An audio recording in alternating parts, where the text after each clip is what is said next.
He brings the knife, you bring a gun. That's the gutting way. Hey, Herd, how are you? Kevin Goatee here, gutting the sacred cow. New episode. This week, one of my favorite co-hosts, Joanne Nosuchinsky from MORNIN on Compound Media, sits in with me, and we welcome Dave Sirus, who wrote King of Staten Island, because Dave has come on to exorcise the demons and try and take on the Exorcist. Before we get to it, hey, please, new folks and friends, if you haven't done so yet, please leave us a 5-star rating, 2 or 3 sentence review on your podcast platform of choice. Go to guttingthesacredcow.com to grab a pretty cool tank top, a serviceable water bottle, and a t-shirt for the hell of it. It is summertime, right? And last but not least, if you want to advertise, guttingthesacredcow@gmail.com. Let us know what other kind of segments that you think would help add to our show. We're all ears. Tweet us, GTSC Podcast, and that's that. Let's see if Dave Sirus has the goods to try and bring down the Exorcist. You show me a pay stub for $72,000, and I quit my job right now and work for you. Joanne Nosuchinsky, name that film. Oh, one I'm not in. No idea?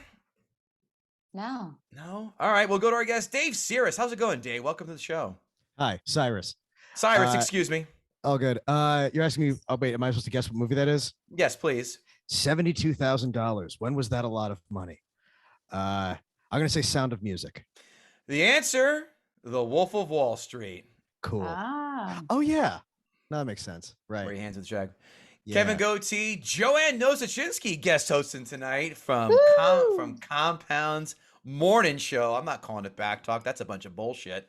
Thank you. And a frequent guest and co-host in this show, Dave Sirus, join us. Dave, tell us what you're up to, where we can find you, and all the cool projects you have done or up to now.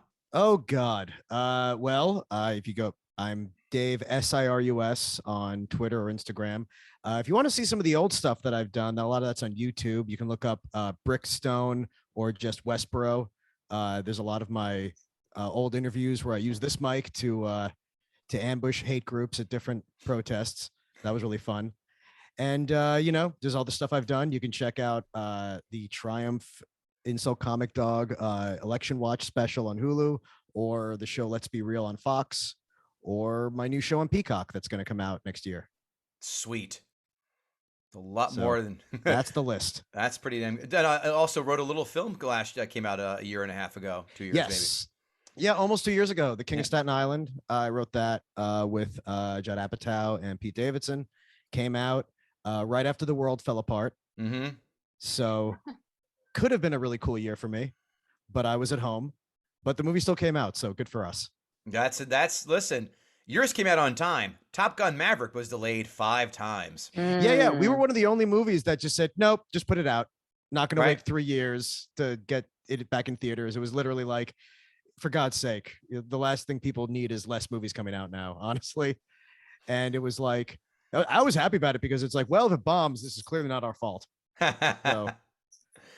But Dave has decided to come on and take down, I'm going to say, probably the biggest horror film of all time. I really am remiss to think otherwise. The Exorcist. I guess it is, huh? I mean, you can argue the slashers, but you got to think, you think horror, you think Exorcist. 1973, this puppy came out, a $12 million budget at the time, bringing in $441.3 million. Now, Joanne, turn that into 2022 money. I did it. Here it is. $77.8 million budget. $2.86 billion. Oh, now that $400 million you just brought up, that's from the original 1973 and not from the 2000 re-release. They had all encompassing. I think they just lumped it all in together. Yeah, exactly. It's definitely not that much because a lot of that is the 2000 re-release, where the inflation numbers would have been nowhere near as much in terms of constant dollars. But I love this. I don't know. I mean, how much could have made it on a re-release versus that? Because back in 1973, when there were about 4 films out, for months, because that's how they were back in the day, people saw that thing over and over and over and over and over. Oh, sure. But I mean, the same thing happened with Star Wars. I mean, that it got re-released, that E.T., the numbers get inflated and you think it's all original dollars. But no, that's true. At the time, those movies got a higher percentage of people watching them than anything. I mean, Jaws would have been bigger than Avatar now. It's still money I don't get a cut of, so it's still a lot of money to me. Dave, I have an answer for you. Originally in 73, it made 193 million. Right. So less than half of that. And then 112 in 2000. Okay. All right. Which it was out for. Wow, that's a long ass time. I know this is right because it reads September 22nd to July 12th of 01 that it was out. I just don't see it being out that long in the theater for. That's horseshit. I'm guessing. Well, I mean, the thing is, especially back then, you would see theaters keep movies for very long periods of time. It wasn't like a studio would say this is how long it had to be out for. It would just stay in a theater as long as it was making money. So some theaters, if people were just still seeing midnight showings of The Exorcist, they might have kept playing it. That's when I saw it, by the way. I saw it for the first time in the theater when that whole re-release happened. Like, it's remastered, it's beautiful, it's this classic horror movie. Fair. I saw it. Well, I'll get into that. IMDb, as we all know, is a scale 1 through 10 with decimal points. Hey, Dave, what do you think The Exorcist scored in IMDb land? Okay. I'm going to take a wild guess here because my movie, The King of Staten Island, got an 85. No, it's 1 through 10 with decimal points. 1 through 10. IMDb. We'll do Rotten Tomatoes. IMDb. I'm sorry, I was thinking of Rotten Tomatoes. Sure. Okay, my bad. IMDb.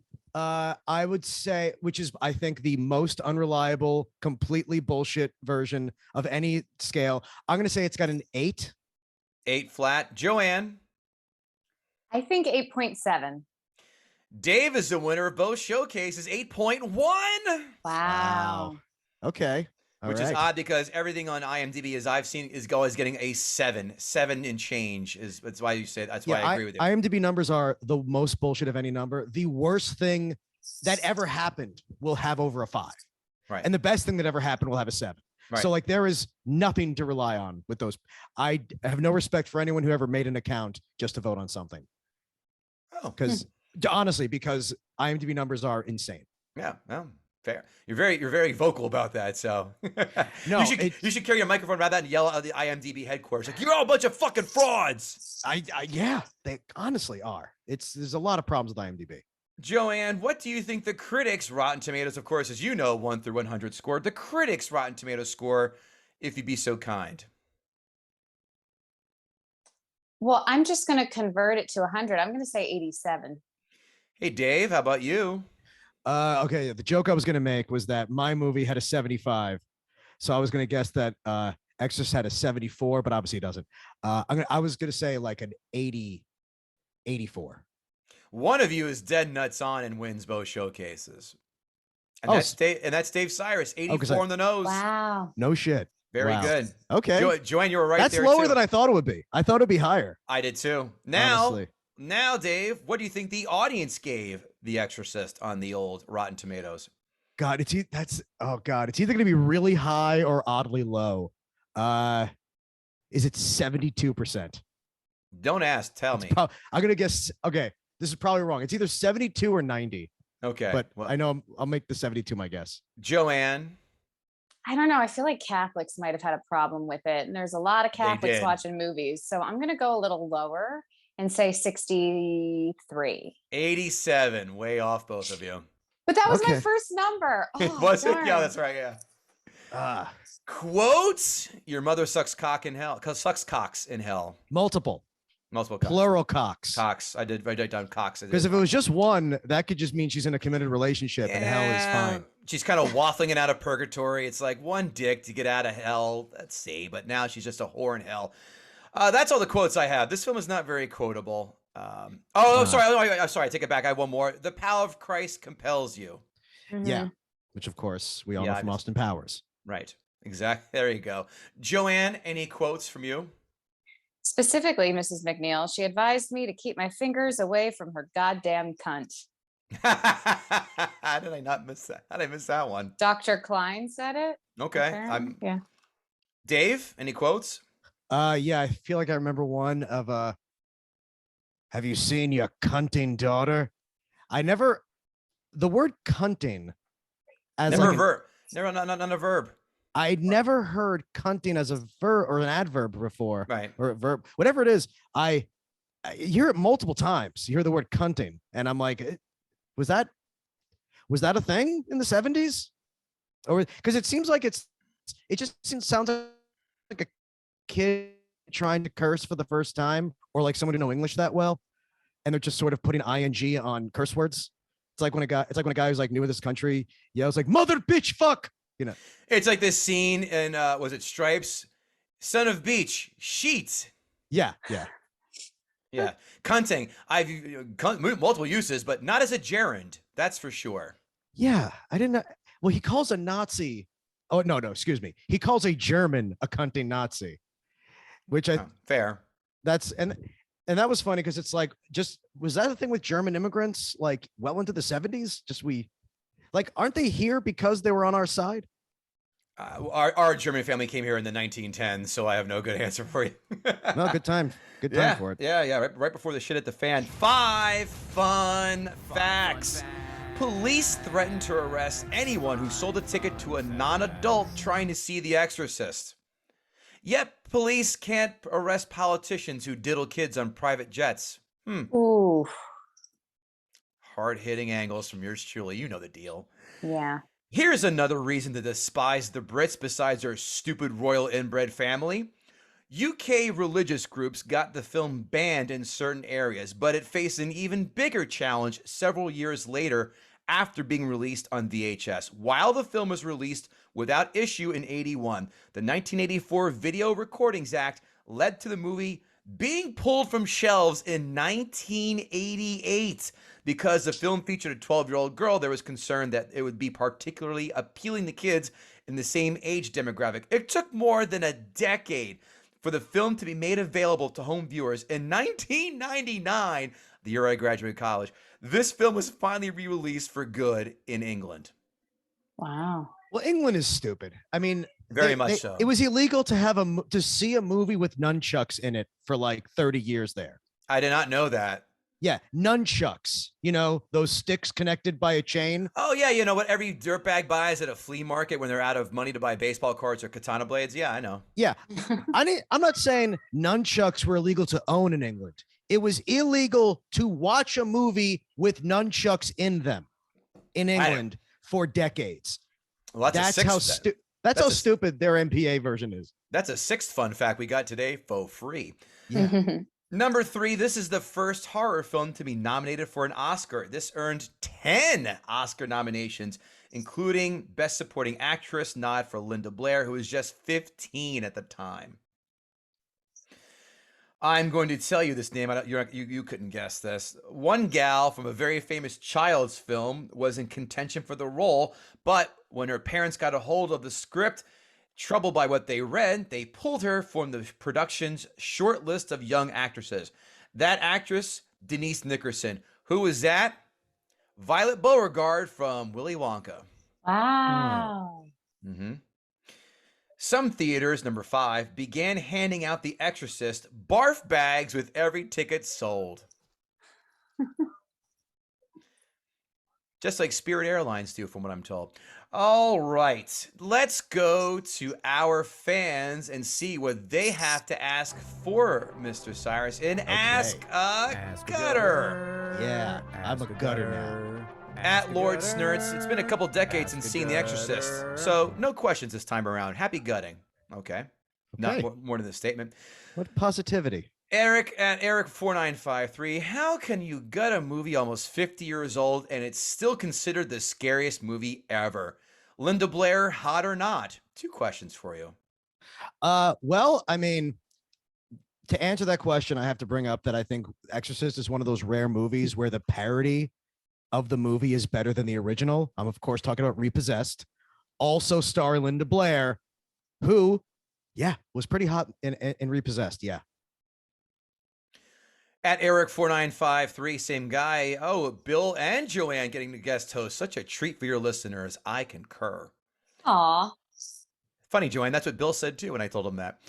At Bjorn the Viking, Ken Bjorn Turner. For Dave, do you not like horror supernatural films in general? What is one that you do like? And you did answer it, but if you want to go over it again. No, I did answer it. No, I mean, I don't like a lot of horror, but I like the good horror movies. Like, you know, the ones that are actually like legitimately well-made movies, like It Follows, Jaws, 28 Days Later. I'm not going to count things like Evil Dead and Shaun of the Dead because those are just great comedy movies. But no, I like a lot of Halloween. You know, I love supernatural horror more than other horror specifically. And I enjoyed, but I also loved like I don't want to include the ones I like for the wrong reasons, like Sleepaway Camp or Troll 2, but but no, there are like Jaws is just a great movie. Halloween is just a great movie. Yeah. But I'm not a scares guy. Yeah, I guess I'm not like I love being scared guy. I just like if it's a good movie. Would you believe someone had the gumption to come on this very podcast and try and take down Jaws? Yeah, I'm were they like a huge Deep Blue Sea fan? I mean, I enjoy the shit out of that film. It's a very guilty pleasure, but no, he thought it was just a shit film all around, and boy, was he wrong. No, Jaws is a good movie. No, Jaws is a great movie. You got that wrong, Dave. It's a fantastic, perfect. No, Jaws. No, it is because you could teach filmmaking with Jaws. No, a lot of people have. Yeah, that and Back to the Future are the quintessential, both by Spielberg. Ironically, the perfect films that are taught in film classes. Next. Let me just say, Jaws is a extremely influential movie in terms of storytelling, in terms of how to scare people, and Exorcist is mostly an influential movie with where gonzo porn would go. Jaws and characters, but I'm going to dwell on the gonzo porn factor for a second. That's a good pull. Well, very well produced. At Delvin Cox, question for Dave Cyrus: what age were you when you originally saw The Exorcist, and were you afraid of it then? And did your opinion change as you got older? No, I saw it when I was like 21, 22, when it did the re-release in 2000, and I was just really bored. Fair. Now, I think I get it more now, but I still don't like it. Right. And that closes Ask a Gutter. It's now time, though, Joanne. You can help me welcoming for Dave Cyrus to Gut the Sacred Cow. Oh, that was perfect. Thanks. That's hard to do on Zoom. Yeah. We've got practice. Okay, so are we starting? Are we? Yes, we are. Yeah, just make all you. Okay. Fire away. Okay. Now, right off the bat, I just want to say that like I saw this movie in the theater, expecting to like it and I did initially think this was intensely boring, but I wasn't really sure why.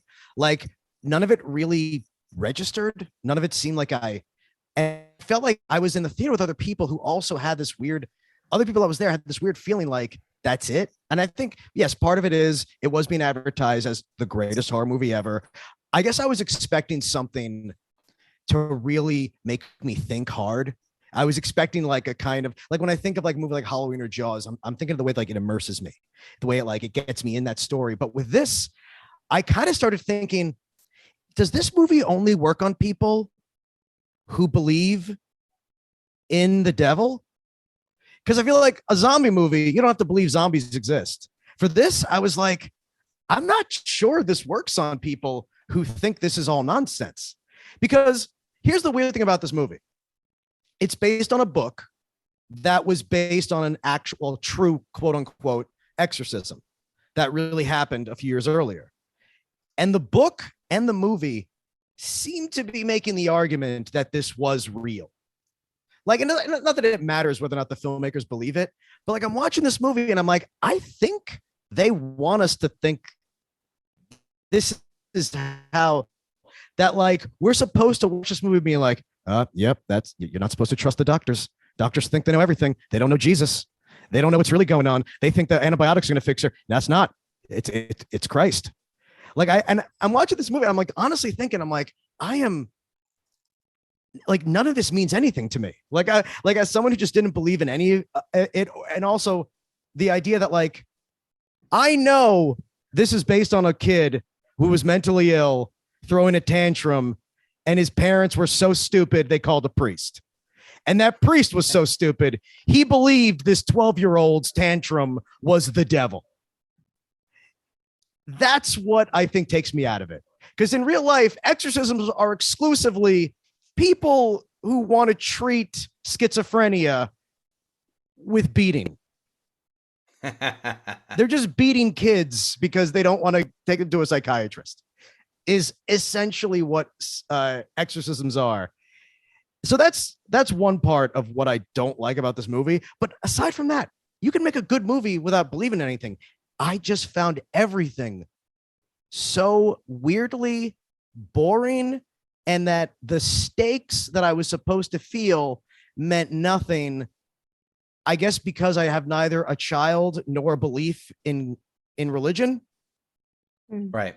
That's kind of, but I mean, even I don't want to make it sound like there's an ideological reason I don't like it. I still just was bored to hell by it. And I felt like, now, problem is, I had seen the movie Repossessed first. So I did know some things that were going to happen. That's the parody that Leslie Nielsen did. Great movie. Everyone should watch it. But even knowing like some stuff, by finding it silly right off the bat, like with the bed starts shaking and the behavior, just sort of this kind of push of let's really make sure it looks like we tried to see if it was psychological or a brain problem before we went to the devil. Like I never got on board. And I've watched it multiple times. And every time I'm just like, I just don't care. Right. Right. So that's part of it. But I have other points to make if you guys want to yell at me first. No, we give our notes afterwards, so fire away. We'll jump in if we have to. Okay. I will say my favorite part of this movie is when the doctor smokes a cigarette in the hospital. Yes. Son of a bitch, it's in there. I love that part of the movie. One, I just love, that's like my favorite thing about watching old movies is because you see those moments that are like, that's hilarious. But also because it's such a great analogy for how dumb every expert in this movie is. That like the guy's giving her like an MRI, but he's also, you know, smoking a Newport next to cancer patients. So he doesn't know what he's doing. The first time there's any hint that there's supernatural elements to this movie is when the bed is shaking. That to me was like, for multiple reasons, a huge failure. Number one, that means there was absolutely no subtlety from the very first moment you see any evidence of the devil that this is the devil. So there was never a moment we were like, oh, is it psychological or isn't it? Because it's like a freaking bucking bronco on this bed. And by the way, one thing I thought made no sense. The mom walks in, sees this bed just flipping upside down practically. And instead of trying to pull her daughter off it, she jumps in the bed with her. And they just ride the bed, which was weird. So like right off the bat, it's like we now have, they took away the whole point you could have had with the movie of wondering, is it the devil or not? And later finding out and having that kind of tension. And like, I felt no tension watching this movie. And I think it's because I did not grow up in a generation that was terrified of curse words.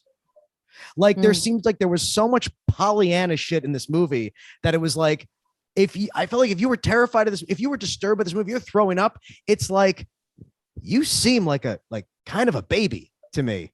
That it was just like, oh, because the little girl was cursing and having an adult voice and masturbating with a crucifix. Or what is it, Sesame Street? Like there were that. I'm sorry. I don't know how you masturbate. I don't know how you masturbate, but typically blood is not supposed to come out of you. Well, someone doesn't party with Marilyn Manson. That's for goddamn sure. Yes. Oh no. But that's at the same time, like the stabbing herself in the genitals with a crucifix thing. It also comes across like, okay, let's disturb everybody. You know, it's sort of one of those things where it's like, it's the same reason when someone gets raped in a comic book, everyone gets mad because it's like, we've told thousands of stories without this. You're kind of cheating to put something that serious into like a comic book story. You know what I mean? Right. It's almost like raping with a crucifix. It's just it's a bit much in my opinion. It's a bit over the line in terms of like, there's like, it's showing the whole shark as opposed to what Jaws did. It's just like, it just seemed a little like over the top in a way that I just picture some sleazy, hairy 70s film producer being like, I'm going to shock the world. I'm going to make a little girl do things you won't believe, and we're going to make millions. Sorry, that hurt to do. That's the devil working on you right now.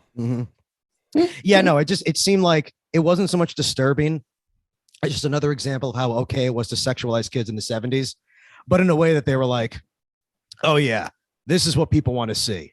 They want to see 12-year-olds having sex, but in like a very weird way. Because the 70s had a very weird relationship with really young girls. Very much so. Yeah, there was. It was a very odd time. I mean, you saw Sleepaway Camp, right? Of course. There's a scene in Sleepaway Camp where like the chef of the camp is just looking at these 8-year-olds just openly talking about how sexually aroused he is. And I was like, the weird thing about that is when this movie came out, that wasn't that weird.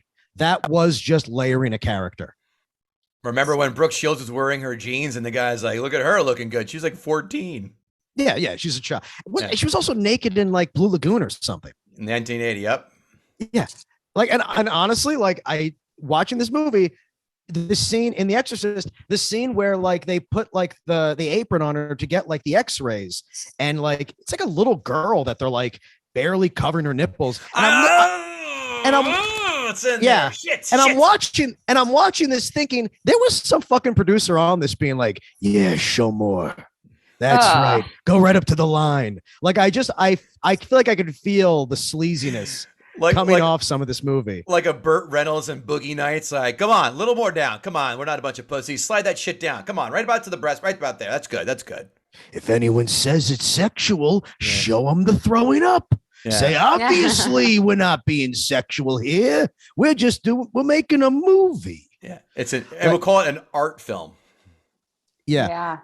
I mean, there's a few others. I can list a few other scenes that I thought were like weird in that way.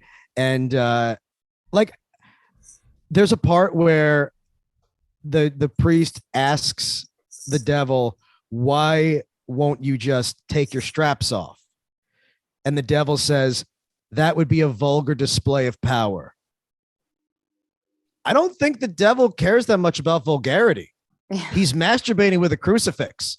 I think a writer just had to answer his own question of, oh, wait. So it's not, I mean, I looked at this a little bit. It's not the devil. It's not like Lucifer. It's a demon. It's Pazuzu. Yeah, yes. There you go. Yeah, so maybe he has modesty, I guess. But Lucifer, anything goes. No, I feel like Lucifer would be way more classy about this. He would not go straight to masturbating over the crucifix because we felt like we needed another heightening. That's true. Lucifer would find a way of making this more intellectual. Right. This guy's more uncouth and go, all right, you two, double anal on the crucifix, go. Yeah, exactly. He would keep it classy. Now, one of the things about this movie now, and this does relate to like what I think is bad about it. I remember an episode of 2020 from the 80s. That's the first time 2020 has been cited on this podcast. Here comes a John Stossel mention. Yeah. So in the 80s, and this wasn't John Stossel. Oh, shit. Growing up with John Stossel, having seen him when I was 10 and then saw what he became, hilarious. Right. So there was an episode about an exorcism. And I remember, and it was I first learned about exorcism. And of course, they do a lot of references to the Exorcist and they're talking about it. And they have these people who are claiming to be real exorcists and real people who have been possessed. And they show a scene that's very similar to The Exorcist. They show a kid that's supposed to be a real kid strapped to bed. And then the person performing the exorcism says, now, this demon has the ability to levitate this bed. That's why we strapped it down, so he wouldn't be able to. And I'm like, okay. We are watching a news magazine show on a Friday night, and you're expecting us to fucking believe that they could have levitated this bed, but just chose not to. Like, that is some Ringling Brothers level bullshit. How fucking dare you pretend that this amazing world-changing evil miracle was going to happen, but you used some rope to prevent it from making this the most watched news show of all time. Hell. So but like that kind of like hucksterism is what relates directly back to this movie, because the whole movie is taking a real event that was bullshit and then making it real. Which as someone who's like, I've spent a lot of my life hating conspiracy theorists and psychics. I hate the idea that they're using a film to endorse what was, let's be fair, people who are really bad at treating mental illnesses and didn't want doctors to take their spot, because priests used to be like the main psychiatrists. Glad that's changed.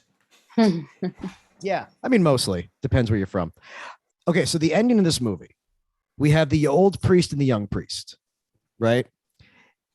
Both priests are killed. Spoilers, I know. They do the thing where the demon goes from one person into the other, and then he jumps out the window and he dies. Doesn't that kind of feel like they didn't know how to end this movie? 100%. Because it's a demon named Pazuzu. And they end up having an ending that's like a cartoon trick. It's like a 3-card Monty thing where it's like, he's in me, now I'll die, and we outsmarted the demon. And it's you just kind of wanted this to have a definitive ending. I'll do you one better. It's Monty Python, the Holy Grail, and suddenly the animator had a heart attack. Kills over. Yeah. Yeah.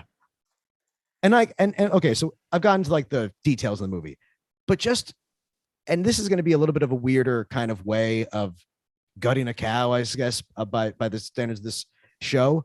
Movies in the 70s took forever. There was so much there. This movie kind of suffered more so, I think, than a lot of movies in terms of like they spent so much time setting a stage. But like some movies do that. Like I think like Jaws does that in a very interesting way. Like you fall in love with these characters, you fall in love with this place. Whereas here, it's like, did you really care about anyone? Did you really did you care about the fact that this mom was a former actress? Did you even register that as having anything to do with the story? Was it just like, oh, people are enamored by actresses, so let's make her someone who used to be famous? And, not to be that guy, but this was kind of a time when the Catholic Church was still pretending a lot of stuff wasn't happening. And I feel like there's got to be some level here of, hey, what's the best thing a Catholic priest ever did to a child? Good question. Good question. Oh, God. Well, he could pull the demon out of him. That's a positive, right? That's not something we can get in trouble for. But not touching them. Well, yes, exactly. All right. So, yeah, those are like my main things. But like overall, though, it was just beat for beat a movie that never made me give a shit about these people. And maybe it's because I knew what exorcisms were, but like, I really felt like we talk about the Catholics hating this movie. I kind of thought it was the opposite. I thought only Catholics liked this movie because only they're the ones who buy into this as like something to be scared of. Fair. Also, it's still a little girl. I'm sorry. I don't care if she has a demon possessing her. You could take her. These guys getting beaten up by a little girl. It's like Child's Play, with Chucky. Oh yeah. It's like, I don't care what he's possessed by. You could fucking punt him. You should be able to kick that thing really far. Despite her getting a dose of Bane serum or PCP, whichever your poison of choice may be. Even if she had that, she still weighs like 80 pounds. Like leverage doesn't work that way. Even if she was on meth, whatever she was on, she didn't feel any pain, PCP. I'm still picking that girl up and throwing her. Yeah, well, apparently you've never watched an Italian girl from Jersey who's about $1.25 get called a bitch in a club down the shore. I have, and I've seen bouncers take them down. Joanne's life, she goes, BTDT. I'm 115, not 125, Kevin. I was talking about you. I don't think either of those are mathematically possible. She was down at Headliners. Okay. Dave, give me a number 1 to 10. Are you finished, by the way, with your God, I feel like there's I'm finished with like my main points, but I feel like a lot's going to come up if we talk about it. Fair enough. Yeah, I'll give it a 5. Really? I guess because it's like people seem to love it, but I don't know, man. I was just so bored. Okay, fine. 5's your number. That's fine. I'm not going to argue with you. Joanne, why don't you take the reins and bat lead off here for us? Sure. Well, I was raised Catholic. So stigmata, exorcisms, all of those things were very frightening to a young girl. And I was not allowed to watch The Exorcist. Granted, I wasn't born in the 70s, so that's the main reason why. But back in 2000, the re-release, I wasn't allowed to watch this movie. So as a result, I thought it was going to be way scarier. I thought it was going to mean I couldn't sleep at night, whatever. I think even if I think I was 11 or 12 at the time in 2000, I still think I would have been able to sleep at night. Like for sure, if I watched this, it wasn't that scary. Also, all of Dave's points about the pacing and it just being kind of boring and slow, I agree with. That beginning, I had to check that I was watching the right movie. The first 10 minutes, they're in Iraq, and I'm like, what does this have to do with? Because I'd seen, stills of the scenes, like a girl and her mom, like where are they? It took 20 minutes for the first quote freaky thing to happen, and it was the Ouija board coming out. 20 minutes. But nothing even weird happens with the Ouija board, right? Well, it does. The piece does like shoot to the edge. Right. Yeah. But I mean, that could have been anything. She could have just thrown it over there, that bitch child. There's so many ways to fake a Ouija board being supernatural. It's actually fun. Oh, for sure. But yeah, they were telling, these 3 stories, that archaeologist priest, because there's a ton of them in the beginning. And then I'm like, when is he coming back? Okay, he comes back in the end to perform the exorcism. Then you have this psychologist priest and a weird relationship with his mother. Did I miss it where they talked about her potentially be talking with devils or spirits, and she suddenly dies out of nowhere? That whole plot line was lost on me. Yeah, it seemed like she only existed so she could die and then be in hell, according to the torture this priest who's going to be exorcising this girl. And because they were then trying to go back and forth between the characters, there were some really odd scene cuts. And I just didn't really love the being taken out of one and thrown into the other, and just like these really short vignettes that I thought were kind of unnecessary. I loved all of this, like you mentioned, Dave, the smoking in the hospital. God, those MRI machines. I am so happy I was not alive and ill in the 70s, because that looked awful. Honestly, that's kind of the scariest part of the movie. Yeah. Seeing what getting an MRI in the 70s was like. Well, and at first I was like, what is this unnecessary neck thing with the blood? And I guess that was the contrast. Well, that was the spinal tap. Yeah. Right? That was a spinal tap, which is an insane thing. I thought it was a contrast as well.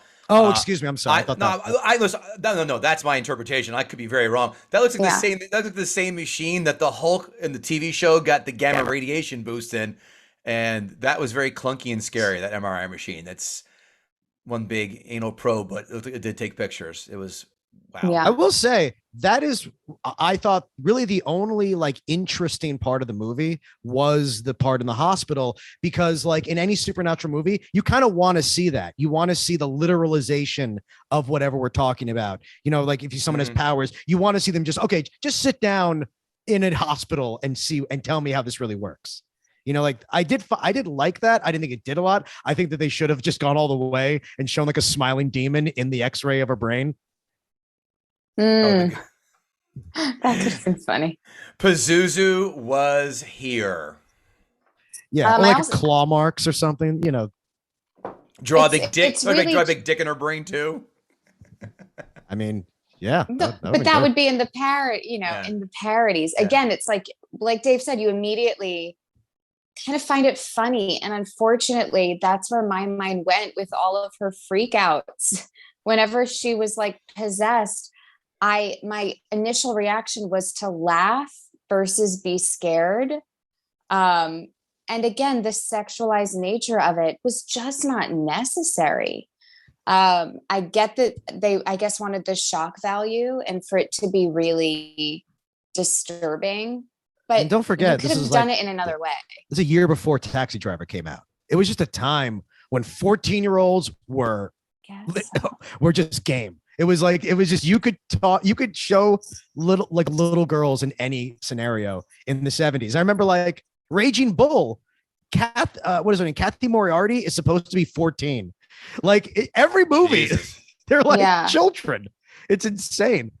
They could have like had a buildup of scary things happening, and you're wondering, is it the devil or not? But the first thing is just this. They must have had like eight, like eight union guys just shaking this bed at the same time, standing underneath this floorboard, just like, guys, you got to more. It was ridiculous. We're on a meal penalty. Just take your time now.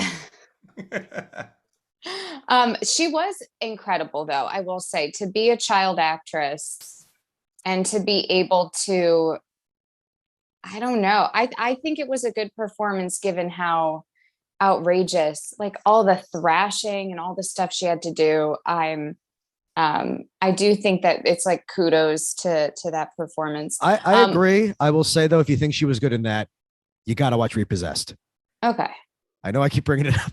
I was gonna It's a say great movie. It's Somebody so has good. a producer credit. Yeah. he's rebooting it. That's why. I There just you go. love the idea that they got the original girl to play herself in a parody of this movie 15 years later. Like that's so stop cool. it, Dave. What the fuck else is she gonna do now? So she's gonna sit there and plant in her garden. Oh wait, get a role? What I did before?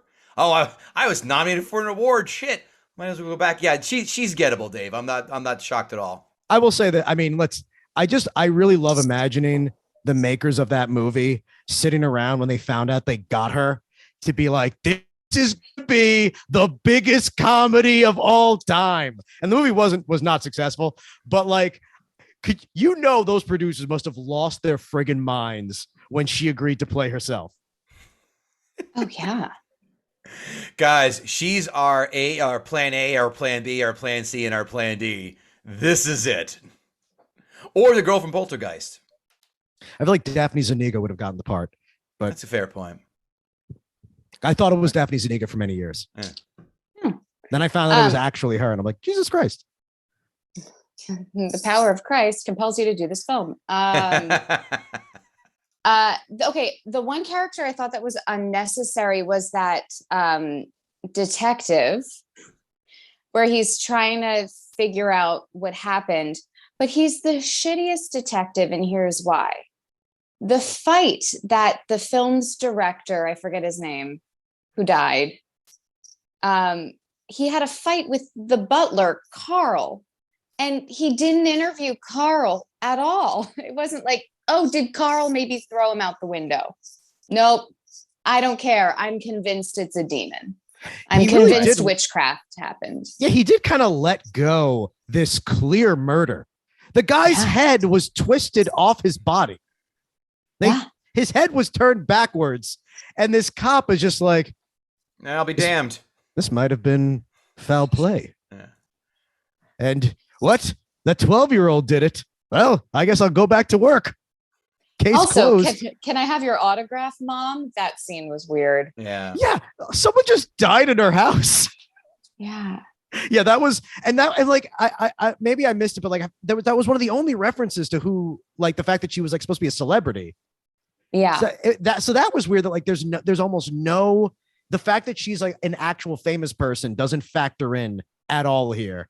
Well, or it should have been the doctors being like, well, you're an actress. Has your daughter seen you? Maybe your daughter is acting and she's not really possessed. And she's, just like you, she has the acting bug. Like they could have even done that. The media really dropped the ball on this one too. A man is murdered at the home of a famous actress and not one paparazzo outside. That's so true. Like no one cares. I mean, this is obviously TMZ, but no National Enquirer out there. That's a fair point.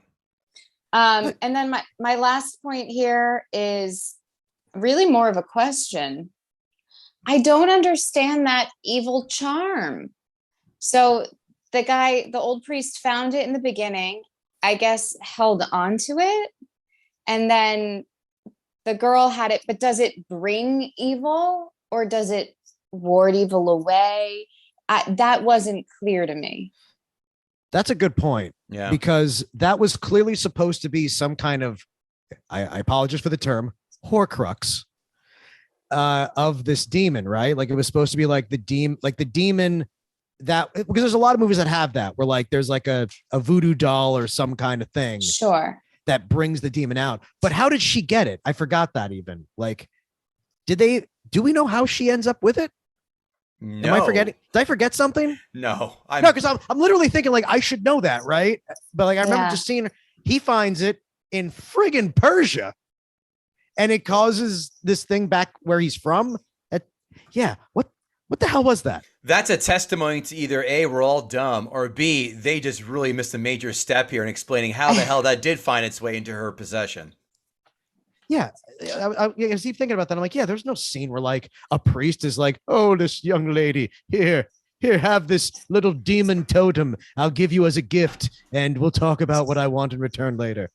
Because, 70s priest. I thought you were doing Hollywood producer again, like the aforementioned Burt Reynolds and Boogie Nights. They're not that far off.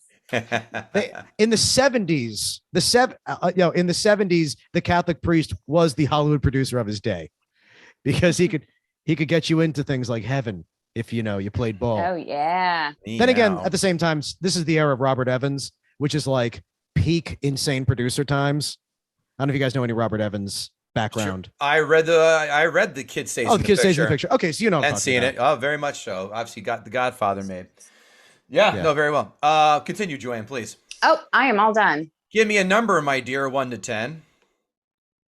I would say a 6.5, because there's beautiful like what would you call it? Photography. Like the scenes look beautiful. Some of the acting was great, but yeah, there were major plot holes and it wasn't super scary. These notes brought to you by guttingthesacredcow.com, where you can find sweet ass merch, hats, bags, mugs. If you want to advertise with us, guttingthesacredcow@gmail.com. And for the love of Christ, if you have not yet done so, a 5-star rating, 2 or 3 sentence review on your podcast platform of choice.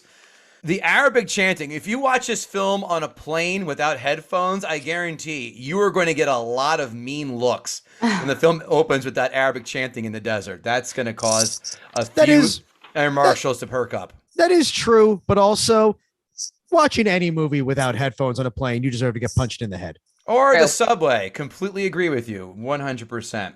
And by the way, I'm sorry, that goes for your kids too. My daughter has pink headphones. She does. We don't mess around. Blacksmiths in that opening scene, waking weapons, banging swords. Sounds like you're space docking, as the kids say, right, Joanne? The gargoyle statue with that mean boner, that should sit in the in hot water chair co-hosting for a week, right? Gross. It's impossible to see Ellen Burstyn and not picture her from Requiem for a Dream. I'm gonna be on television. Oh, right. She's the meth head mom. Jared Leto's mom. Yep. Oh, she's so good in that. It's a movie when the graffiti is so shitty in neighborhoods where it's perfectly legible. You could read everyone's name on that wall. It wasn't tag signs or symbols.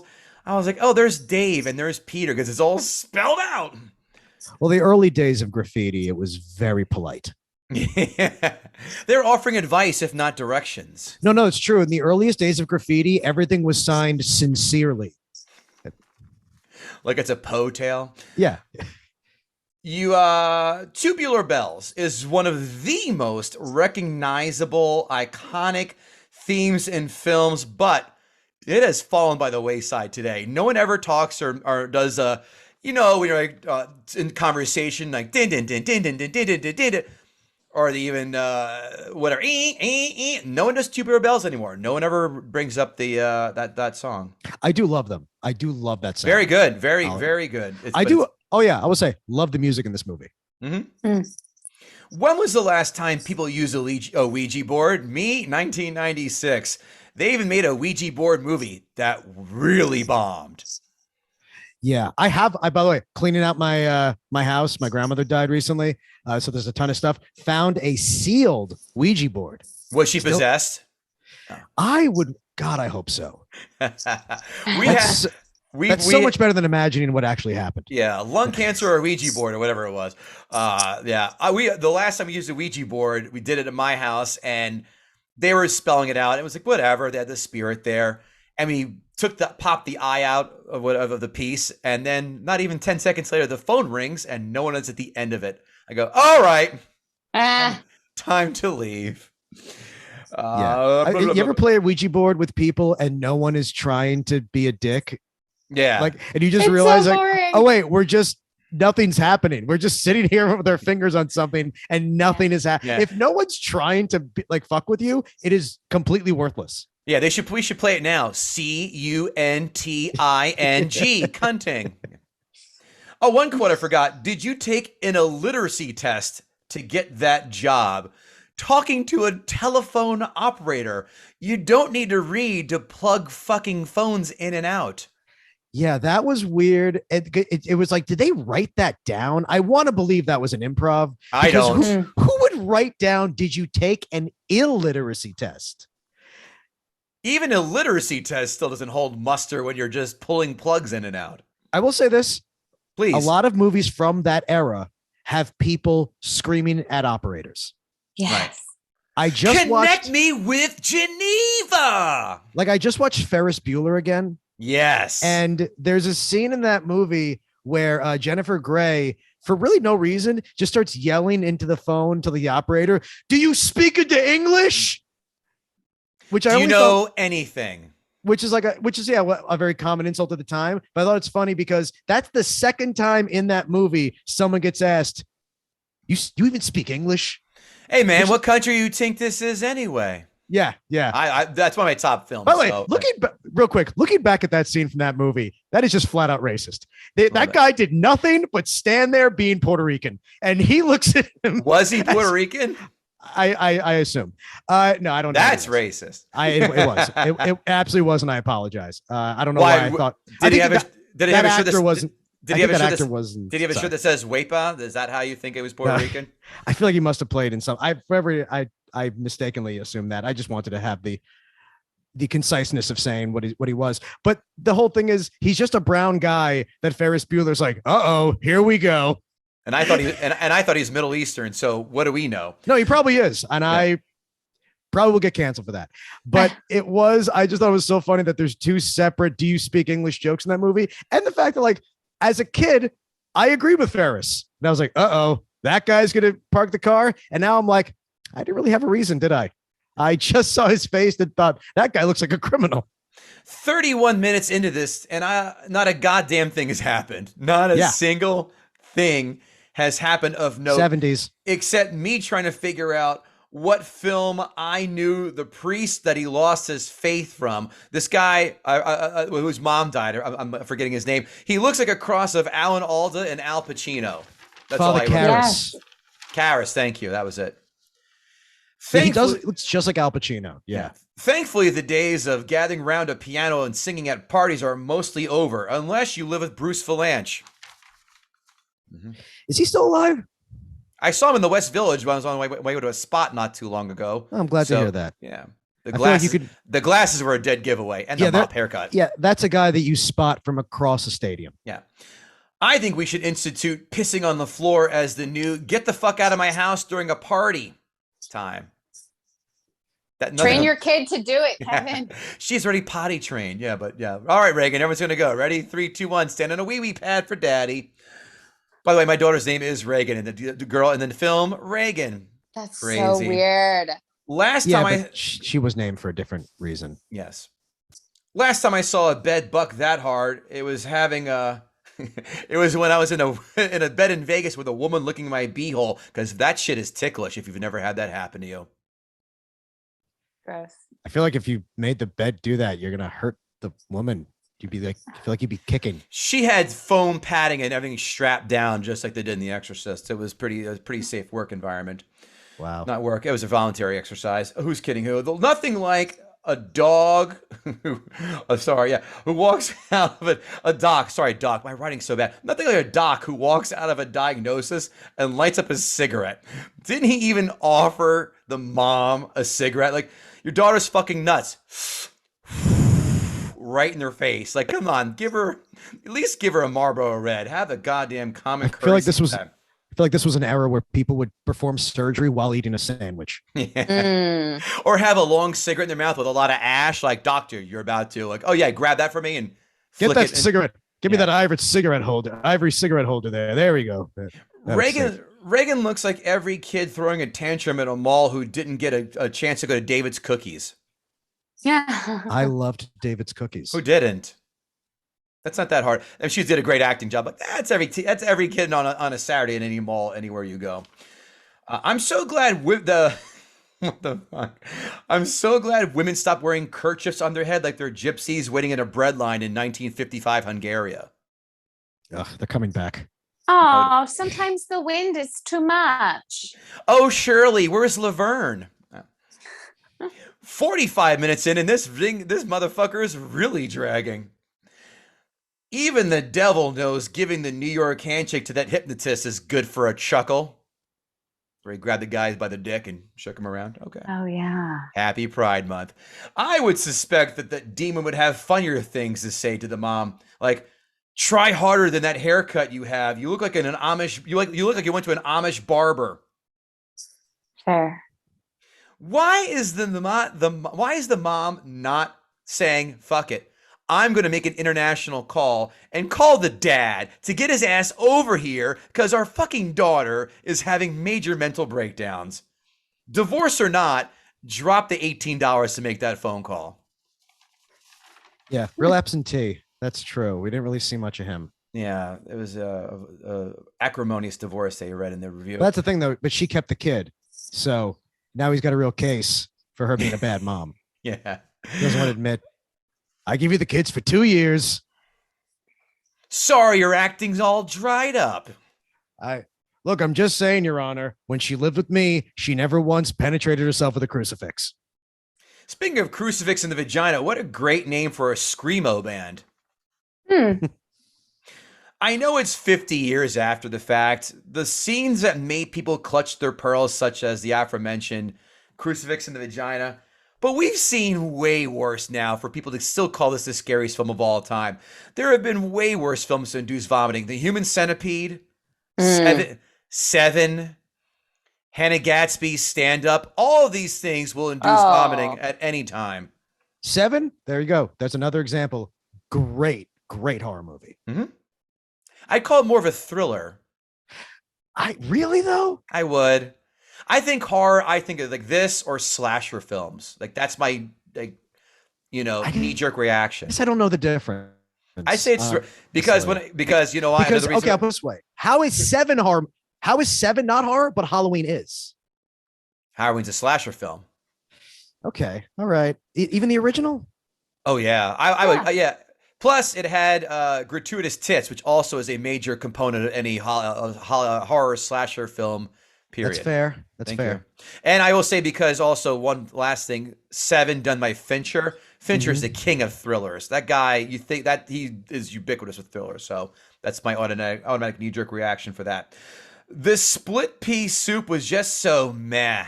So a little bit of backstory. I too saw this when I saw it in college. We watched it as part of the curriculum.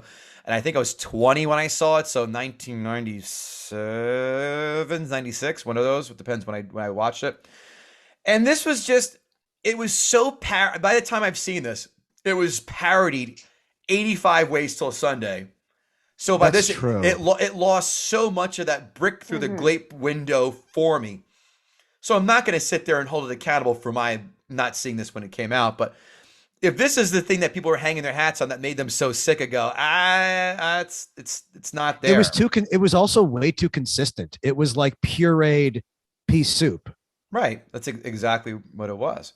It's like you're saying, it's like watching George Carlin, where like everything he's doing is brilliant, but it's been ripped off so many times that you feel like this is hacky, even though it's not. Kinnison, you can argue the same thing, but still, Kinnison still makes me laugh my balls off. All his old shit. His old shit. He's dead. He doesn't have any new stuff, Kevin. Don't be a silly goose.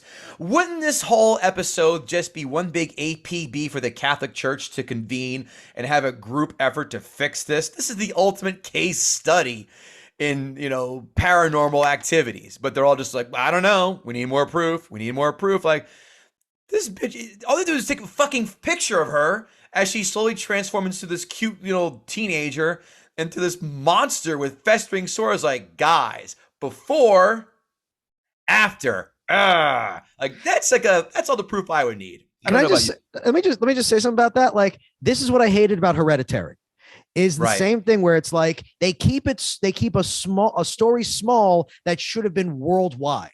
If this really happened, it would be the biggest news story in the world. And she's a fucking actress. She would take advantage of this. A woman with a dying acting career isn't going to tell the National Enquirer that her daughter can fucking levitate? Fuck you. Right. No way. She's putting on at least an MTV Movie Awards performance on her front steps every day at 9 a.m. sharp. Yeah. Welcome to my crib. Yeah. If this was real, the fucking president would be talking about it. Like, if this was really happening, Nixon would have tried to talk about this instead of Watergate. Like, we can't talk about what I did. There's a kid fucking floating. Your Nixon isn't good, but I'm sure your Liam Neeson, your Liam Neeson must be fucking stellar. Here we go. Next. Well, hold on, now I have to. Zero explanation on how she gets possessed. Zero. The Ouija board, as I assume we all thought, is the best guess, but zero tie-in. I understand a little room for just, what do you think? I need clarification on how this little girl in Washington, D.C. got possessed by unearthing some demon in fucking Iraq 7,000 miles away. This is horseshit. Yeah. So much meaningless buildup. When does Max von Sydow show up? An hour and 25 in? Hour 35? Christ all. It's called The Exorcist, but it's a lot of horseshit up until that part. By the way, how old is Max von Sydow in this movie? He recently died. I know. He looks the same now as he did 50 years ago. He died 5 years ago, and he looks the same. Nay, he died recently, actually. I'm going to Google it. Sorry, 2 years ago, right? It was 2020? I think it was even sooner than that. But yeah, he died. No. Oh, you're right. He died in 2020 because he was in Game of Thrones. Right. And he looks exactly the same as the Three-Eyed Raven as he does 50 years ago in this movie. Wow. He was 44 when he made that movie. He looked. Jesus Christ. No. He's your age? I'm 45. Yeah. He's my You're older than he. Okay, I would never in a million years. In a million years, I never would have thought I would have said these words to you right now. You look great, but compared to Max von Sydow, you look presentable. Amazing. That was 45 in the 70s. Jesus Christ! That is 7 Marlboro Marlboro Red cartons a day, a bottle of gin, and a divorce by noon. Wait a second. If the old priest was 45, how old was friggin' Father Karras? He looks 50. But he was probably like 25 in the script. 26 in 1973 is what that looks like. How can Reagan live after her neck does a full 360? So true. Right. God heals her broken neck, but she still has bruises.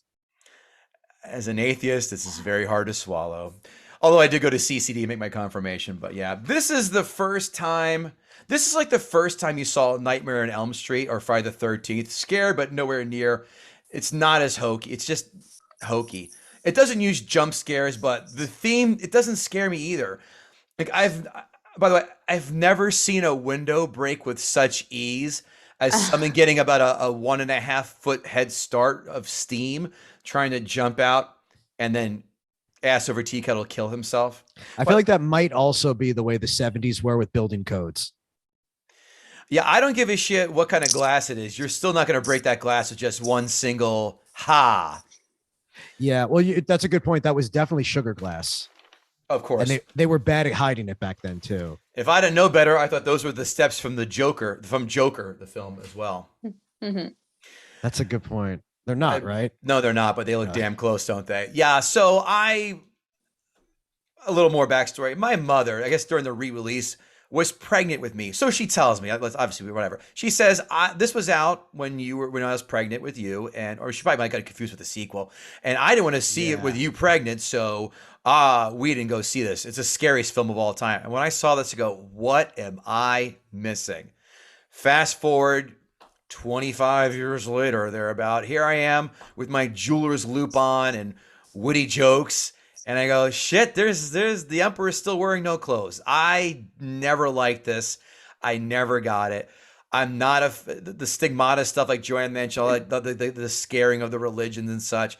Hell, I thought Drag Me to Hell was scarier than this. I mean, this is not scary. Again, at the time, was this a lower barrier for entry? Was this a low bar for people this was the scariest? I mean, it has to be. Shit, Psycho was scarier. And that's legit. And then obviously it's a great film. Maybe they were scared that they would go to hell for watching the movie. Probably. That makes more sense to me. Could be. But whatever. I don't care. I still don't like this movie. It's a 4 out of 10 for me. Yeah. I'm glad we all agree. Well, Joanne, you say give it a 6.5. But we all didn't like it.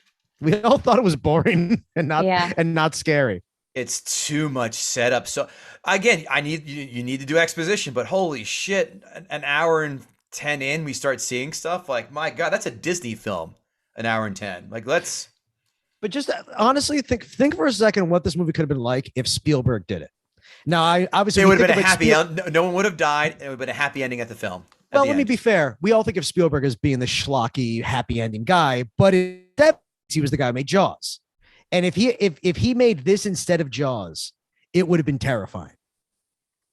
Because Jaws was a movie that actually did an amazing job of making you scared with almost nothing. Because it was of circumstance why it was shot the way it was. As we all know, the shark broke down so many times they had to say, fuck, we got to figure out how to do this. Let's make it first person POV.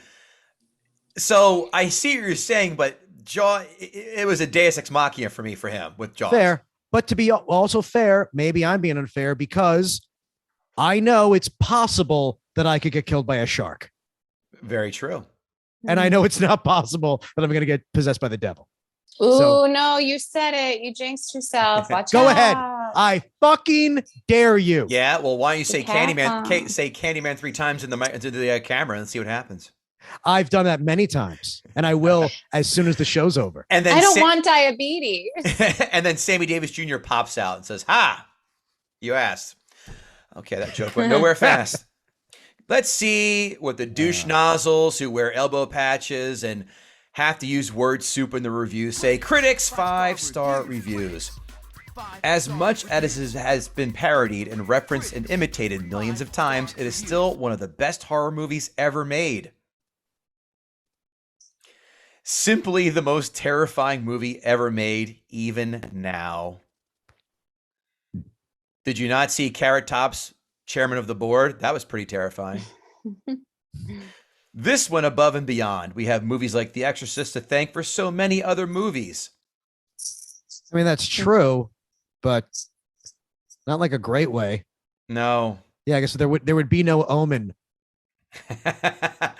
Or Hellraiser, which stunk. I never saw Hellraiser. What's that? You never saw Hellraiser. Don't. I tried watching those early ones like that and Phantasm. They're fucking terrible. They seem like horror movies for huge nerds. Oh yeah. Oh, that's like the room for horror films. It's a guilty pleasure. You're just gonna watch it in pure irony. Yeah, like I am a nerd, but horror nerds freak me out. No, not a fan. Listen, Hot Topic has to stay in business somehow, right? When I first saw The Exorcist, I saw only the literal side of a story, but as I watched it again, I began to view the movie as a dark fairy tale about a parent whose child is experiencing a painful trauma. Yeah, go watch The Babadook. Critics, 1-star reviews. Such perfectionism at the service of trash takes on a lurid, almost indecent character. Still, William Friedkin, has a crass expertise with which he can keep the average moviegoer from laughing at these absurd goings-ons, and he certainly gets great performances. I feel I want to agree with some of that. That's fair. The Exorcist runs out of steam long before its decidedly low-key and somewhat anticlimactic finale. Wrong. It never had steam because it was all fluff for an hour and 10. Yeah. The Exorcist is a movie to make your hair stand on end and your stomach. Unfortunately, it may affect your stomach more than it does your hair. For many, The Exorcist may be the movie to be nauseous by. The imagery. Yeah. Barbarism and exploitation. Here, parade as something deeper. Abominable. See, I don't like that these bad reviews sound like they're from even more Catholic people than the ones who like the movie. This is why I hate critics. Because all these, all the English lit degrees are being put on a neon, But these are also signage. Critics in the 70s, right? No, it's all. These are actually the most recent ones from Rotten Tomatoes. So I would actually love to see the 70s ones, because then I love in the 70s you'll be like, when a movie first comes out, they're like, this is the worst piece of shit I've ever seen, and then it's like The Shining. Amazon 5-star reviews. I hate horror films, and the irony is I know I'm trying to rate one, even though I don't like really being scared and not a big fan of this genre. But of the few horror films I've seen, this is the ultimate for me. Although now sometimes laughed at and parodied by this generation, my generation had the shit scared out of them when they saw this movie in the theaters in the 70s. I was a timid, wimpy little urban black kid. Sounds like Joanne wrote this review. With an overactive imagination when I saw this. I found it very disturbing and gave me nightmares for weeks because I slept alone in a dark room. My mother had her own history of mental illness rooted in religious delusions, and it was sad and ironic she was the one who took me to see this. Signed, Wesley Snipes. Well, they do give you internet in prison. As a new young buckaroo in college, 6'8", 270 pounds, who aspired to be a professional football player, after a few weeks after witnessing this movie, I went camping with some films, including a buddy who had seen this film. The second lad, was a serious weightlifter, built like a Mack truck and considered a real stud muffin in the day. The 8-man tent was filled to capacity, mostly with ladies, so the dynamic duo volunteered to sleep under the stars. But they couldn't sleep a wink thinking about the then unknown 12-year-old actress whose performance literally elevated her to fame. Every little noise in the woods created a full-blown panic that these macho men desperately tried to conceal. As the dawn approached, the men finally dozed off to hear the little pitter-patter of footsteps above their head. Upon opening their eyes, they discovered, to their great relief, a family of moose. Okay. What was this like third person story? I don't know, but I love the rabbit hole on Amazon reviews. By the way, I should include when I first saw this movie in the theater for the re-release, it was on a first date. Bad movie for a date. You don't say. What's the matter? The ground round too bougie for you? Well, like literally people said, "Oh, take a girl to a horror movie." Girls, that's a great first date movie is a horror movie. On you when she's scared. Oh, I guess that's what I guess that was the implication. Such an 80s trope that was. I guess, Lord. Yeah. I took him to comedies or action films. Rented this to show my teenagers who do not get easily scared. I thought they'd be terrified, but their brains have rotted from all the fast food, video games, illegal things, and excess sugar. They were not fazed in the least bit. I still get scared from watching it. This woman should have told her kids how many abortions she had in the 90s following Limp Bizkit on tour for 10 years. Yeah, the fact that two of her reasons for why her kids didn't like the movie were the things they eat sugar means she's a bad mother. Thank you. Yeah. If she thinks that beef and sugar are the reason they don't like her movies, fucking. I hadn't watched this movie in years. I'm 49 years old. My mother and daughter and her friends, ages 13 to 15, wanted to watch it. So I watched it with them. Wow. Even though they weren't as terrified of it as I was when I was a kid, there were times during the more intense scenes that their jaws dropped or they covered their eyes in fear. After the movie was over, we all sat around the kitchen table for about an hour and talked about some of the scenes and the meanings behind some of the things that have happened. I think this helped them to accept and understand that this just wasn't a movie, but a classic horror flick based on real-life events. I know for sure none of them will ever touch a Ouija board after watching this movie. Yeah, see, that right there is exactly my point. Right. Only the rubes who think this shit is real actually like this movie. She couldn't go hang. Yeah, that's silly. Rubes. So you could go hang on in AOL chat rooms and talk about it there too. I never got people who hung around and talked about a film for an hour. And I'm a movie snob. I never sat around and said, let's all talk around after the movie's over for an hour. No, it was a matter of 5 to 10 minutes. I'm sure he went and told people after. He's like, yeah, those girls were really disturbed the way I kept rewinding that crucifix part. If you watch it in reverse, it's still funny, especially when you play the Benny Hill theme while doing so. Amazon 1-star reviews. Vile, hideous, unbelievable, and demonic. An evil work of human devils, disgusting and despicable. This movie is trash. I would give it -1,000,000 stars. Written by Pazuzu. Too much money for one view. I fell asleep and wasn't able to finish. Dumb. It is a movie that'll put you to sleep. That's true. I watched it yesterday afternoon, so I would not have to fall into that trap. Poor audio quality. Tried watching it on my iPhone, but the audio quality was very poor and was extremely difficult to understand what the characters were saying. Maybe not watch a horror film on an iPhone, you dumb dildo. Who the fuck watches an entire movie on a phone? Like, phones are like $1,400. Brand new TVs are like $80. Right. Can't take a brand new TV on a subway, though, Dave, can you? Yeah, I guess not.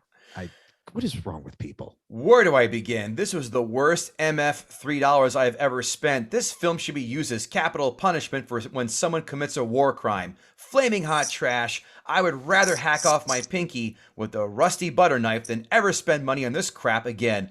WTF XOXOXO.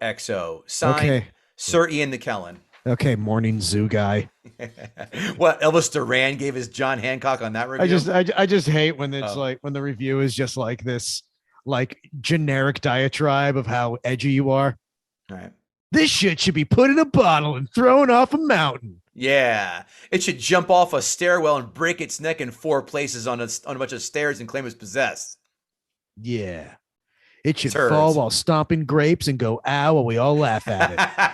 The newswoman, that doesn't get old. That was great. Yeah. Joanne Nosuchinsky, did Dave Sirus gut the sacred cow? I think he did. I won. I will co-sign on that.